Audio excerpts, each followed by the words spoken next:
অনেককাল আগে হস্তিনাপুরের রাজা ছিলেন শান্তনু। একদিন তিনি গঙ্গার তীরে শিকার করতে গিয়ে দেখলেন এক অপূর্ব সুন্দরী নারী। তিনি ছিলেন স্বয়ং দেবী গঙ্গা, মানবরূপে। রাজা প্রথম দর্শনেই মুগ্ধ হলেন। তিনি বিবাহের প্রস্তাব দিলেন। গঙ্গা বললেন, আমি তোমাকে বিয়ে করব, তবে একটি শর্ত আছে।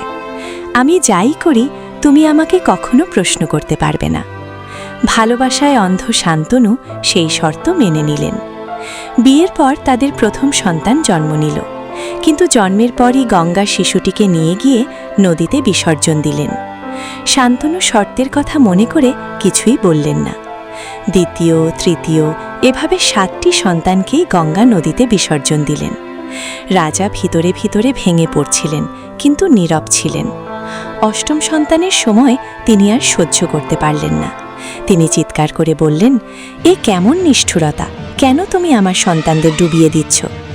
শর্ত ভঙ্গ হওয়ায় গঙ্গা তার আসল পরিচয় প্রকাশ করলেন। তিনি বললেন, এই সন্তানরা আসলে 8 জন বসু, দেবতা। তারা ঋষি বশিষ্ঠের অভিশাপে পৃথিবীতে জন্ম নিতে বাধ্য হয়েছিল। গঙ্গা তাদের দ্রুত মুক্তি দিতে নদীতে বিসর্জন দিয়েছিলেন। 8ম সন্তানটির মুক্তি তাৎক্ষণিক ছিল না। সে বড় হয়ে পৃথিবীতে মহান যোদ্ধা হবে। এই শিশুই পরে পরিচিত হন ভীষ্ম নামে, শৈশব নাম দেবব্রত।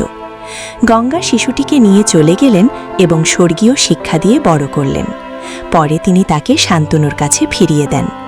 ভীষ্ম পরে মহাভারতের অন্যতম শ্রেষ্ঠ চরিত্র হন, ত্যাগ, প্রতিজ্ঞা ও ধর্মের প্রতীক।